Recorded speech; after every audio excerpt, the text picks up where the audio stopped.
இதுக்கு ஒரு கனெக்ஷன் இருக்கு. அப்ப இதுல காது குத்துகின்ற பொழுது இந்த மூளை தூண்டப்படுகின்ற பொழுது புத்திசாலிகளாக மாறுறாங்க. அப்ப ரொம்ப நீளமா காது இருந்ததுன்னா அளவுக்கு அதிகமான புத்திசாலியா மாறிடுவாங்க. இந்த பக்கம் ஒரு 1.5 கிலோ, இந்த பக்கம் ஒரு 1.5 கிலோ இருக்கும். இருக்குமா இருக்காதா? இருக்கும். அதனாலதான் காது குத்துது. அப்ப எளிமையா என்னன்னா பிள்ளையாருக்கு வணக்கம். பிள்ளையாருக்கு என்ன செய்வோம்? கும்பிட்டுக்கிட்டு ஒரு 10 துவாப்புகரணம் போடும். இப்ப நிறைய துவாப்புகரணம் போடணும். ஏன்னா இருந்துட்டு எதிர்க்க முடியாது. நிறைய குழப்பம் வந்துச்சு. பிள்ளையாருக்கு அது ஒரு எக்ஸசைஸ். அதான் எவ்வளவு விவரமா நமக்கு கன்னி முறையில பிள்ளையார வச்சு எப்பா இருந்துட்டு எந்திரிக்கணும் சொல்லியிருக்காரு. அப்படிதானே சொன்னாரு. பிள்ளையார அப்படிதானே சொல்ல. பிள்ளையார் சொன்னாரு இல்லையோ, நம்முடைய மூதாதையர் சொன்னாங்க. ஏன்னா இந்த முட்டு அப்பதான் வசிக்கும் போது, முட்டு கீழே இருந்து எந்திரிக்கின்ற பொழுது முட்டு வசைய ஆரம்பிக்கும். அப்போ என்ன செய்வோம்? 2 காதையும் பிடிச்சிடுவோம்.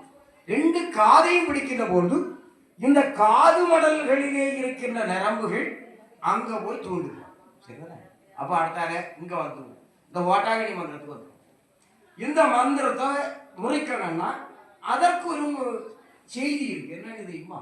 எங்க பெரியம்மா என்ன சொன்னாங்கன்னா, ஒன்னும் செய்யாண்டா அந்த நாயை பிடிச்சிட்டு வந்து வாயில வக்கீல வச்சுக்கிட்டு, வக்கீல்லாம் தெரியுங்க, வக்கீல்லாம் இப்ப நம்ம பிள்ளைகளுக்கெல்லாம் நிறைய பேருக்கு தெரியாது. வக்கீல வச்சுக்கிட்டோம், கட்டிக்கிட்டு ஓடக்கூடிய தண்ணியிலையோ தேங்கி நிற்கக்கூடிய குளத்திலேயோ கொண்டு போட்டுக்கிட்டு திரும்பி பார்க்காம வீட்டுக்கு வந்துருன்னு சொன்னாங்க. உடனே தூக்கி கொண்டு குளத்துல கொண்டு போட்டாச்சு, சாத்தாங்குண்டில் கொண்டு போட்டாச்சு. போட்டுக்கிட்டு வீட்டுக்கு போறவர்கள என்ன அங்கிருந்து குறைச்சி வரவேற்குன்னா முறைவு இருக்கா? மந்திரம் உண்டா இல்லையா? உண்டு. நம்மகிட்ட ஏகப்பட்ட மந்திரம் இருக்கா. கந்த சஷ்டி கவசம் ஒரு அற்புதமான மந்திரம். விநாயகர் கவல் ஒரு அற்புதமான மந்திரம்.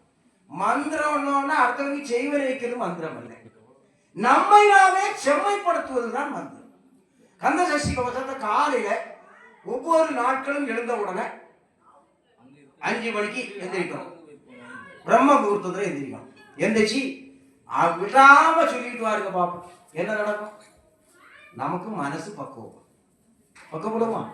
நாம் படுகின்ற துன்பத்தை ஏற்றுக்கொள்ளுகின்ற மனநிலையை நமக்கு தரும்.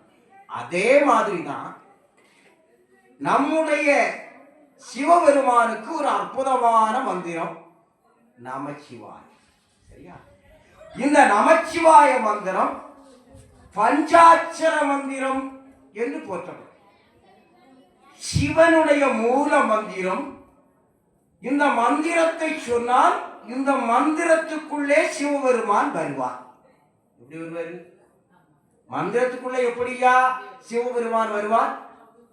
அதற்கு தான் இன்னைக்கு விளக்கத்தை சொல்லணும். என்னன்னா இந்த நமச்சிவாய மந்திரம் 5 எழுத்துக்களை கொண்டது. 5 எழுத்து தானே. இதுல மிக முக்கியமாக சிவம் என்று சொன்னால் மங்களம் என்று ஒரு பொருள். மங்களகரம் என்று சொன்னால் நாம் என்ன நினைப்போம்?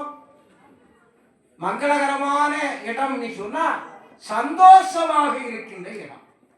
அப்ப சிவன் எந்த இடத்திலே இருக்கிறாரோ அந்த இடத்திலே சந்தோஷமும் உண்டு. மங்களகரம் சொன்னா நமக்கு வாழ்வை நல்கின்றவர் அந்த சிவபெருமான்.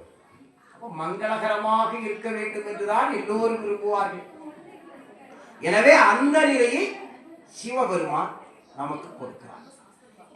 இந்த 5 எழுத்து மந்திரம் என்று சொன்னேன். பஞ்சபூதங்கள் 5. அப்படிதானே? சந்தேகம் தான். இந்த பஞ்சபூதங்கள் 5ம் சிவபெருமானுக்குள்ளே அடக்கம் என்று சொல்லுகிறார். அது எப்படி அடக்கம்? இந்த நமச்சிவாய மந்திரத்திலே நா என்ற எழுத்து இந்த பஞ்சபூதங்களிலே மண்ணை குறிக்கலாம். மண் ஒரு பூதம் தானே. யான் பூதம் சொன்ன பஞ்சபூதங்கள் சொன்ன. அப்ப அது ஒரு பூதமா? பூதம்னா என்ன செய்யும்? எடுத்து விழுங்கியும். இது விழுக்கம் தானே செய்யுது. அப்ப பூதம் தானே. மனிதன்